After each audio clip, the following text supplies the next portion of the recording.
Hey guys, just going to do a quick video. It is May 21st, 2010. This article is called Senate Bill S-510 makes it illegal to grow, share, trade, or sell homegrown food. Guys, it's going to be illegal. You're going to have to show your papers, okay? But it's going to be illegal for you to, if they pass this, to actually share a tomato with your neighbors or grow it, even grow it. I can't go out to my yard here, which I'm growing a garden, and I can't go out and pick a tomato and eat it because of maybe national security, national safety. Okay, the Food Safety Modernization Act of 2010 may be the most dangerous bill in the history of the U.S. It is to our food what the bailout was to our economy. Only we can live without money. If accepted, the bill would preclude the public's right to grow, own, trade, transport, share, feed, and eat each and every food that nature makes. It will become the most offensive authority against the cultivation, trade, and consumption of food and agriculture products of one's choice. It will be unconstitutional and contrary to natural law, or if you like, the will of God. Okay, we need to feed ourselves. Come on. It is similar to what India faced with imposition of the salt tax during British rule. Only S-510 extends control over all, in bold letters, all food in the U.S., violating the fundamental human right to food and to eat. Monsanto says it has no interest in the bill and would not benefit from it, but Monsanto's Michael Taylor, who gave us, it's another article, I believe, and unregulated genetically modified organisms, appears to have designed it and is waiting as an appointed food czar to the FDA, okay, a position that's unapproved by Congress, to administer the agency it would create. Okay, so they're waiting in the background until this passes, and then they'll jump on board, and voila, okay, all will be well. Without judicial review, if it passes. It would give Monsanto unlimited power over all U.S. seed, food supplements, food, and farming. Crazy, guys. It's just crazy. In 2008, Hillary Clinton urged a powerful centralized food safety agency as part of her campaign for president. Okay, I think all this is scripted. It's all written up. Maybe that's the conspiracy part of my brain, but I think it is, because the Patriot Act was written before 9/11. It puts all U.S. food and all U.S. farms under Homeland Security and Department of Defense. This sounds crazy. In the event of contamination or ill-defined emergency. Okay, it sounds Orwellian, if you will, if you guys are familiar with that. It would end U.S. sovereignty over its own food supply by insisting on compliance with the World Trade Organization, thus threatening national security. Those of you who are familiar with the United Nations Agenda 21, okay, just Google that. It's something called Codex Alimentarius. Okay, they state in their own documents that they will eventually make vitamins and minerals, they will render them poisons. Okay, they will put them on the list of poisons, so they have to be regulated. And this is part of it, guys.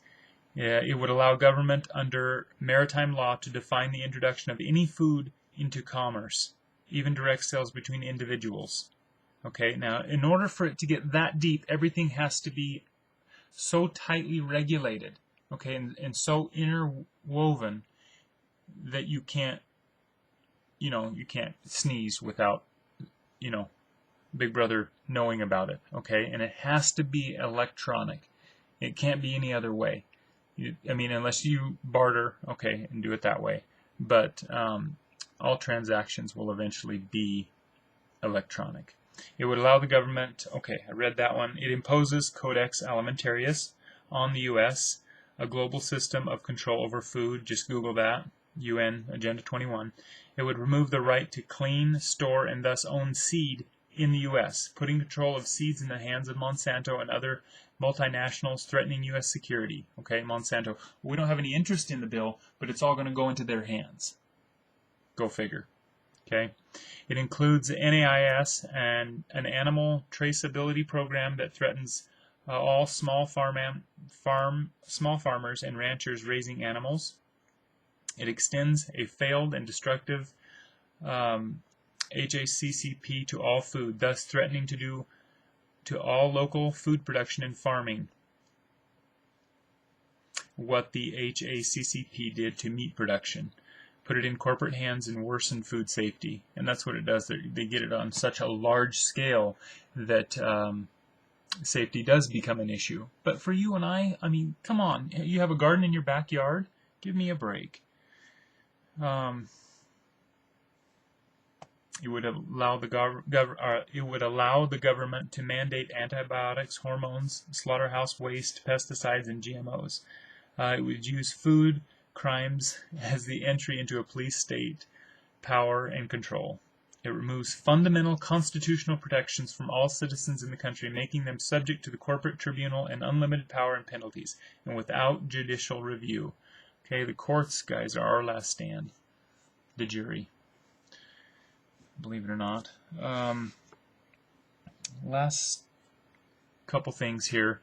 You know, there's so much happening. It makes your brain almost go fuzzy because there's so much going on, it seems.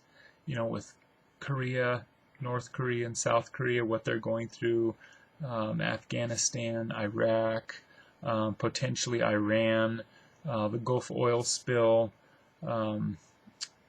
this type of thing, okay, the elections coming up. It's just, there's just too much to take in, really.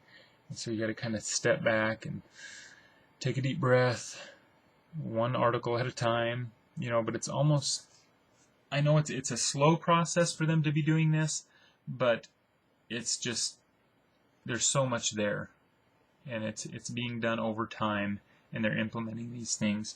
And when I say they, I mean the guys above the faces that we see on the political scene. So anyway, I was going to talk a little bit about immigration, but I'm not going to do that. They truly do want order out of chaos. And you know, about redistribution of wealth. I talked to a guy that we did some work for, just really quick story. They have a drilling company, and they hire, in the last 3 years, they've hired many Spanish-speaking people that had their papers, and what they would do, they would always claim 6 to 8 dependents. Okay, so they didn't get withheld anything from their check. And then they had all the benefits. They had workman's comp and jobless claims, unemployment. They had access to all those benefits, but they weren't paying any taxes. They would get their checks and mail it south of the border. Okay, tax-free, plus they're living here with all of the benefits. I mean, you can't get a better situation than that. But in actuality, who's paying for all of that? Who's paying for all the benefits? It's called a redistribution of wealth.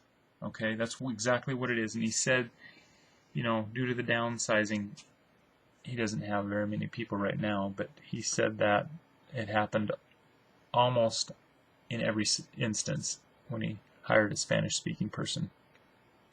And so, yeah, I think we're losing our sovereignty when we're having the borders basically wide open and just flooding this country with, you know, bodies.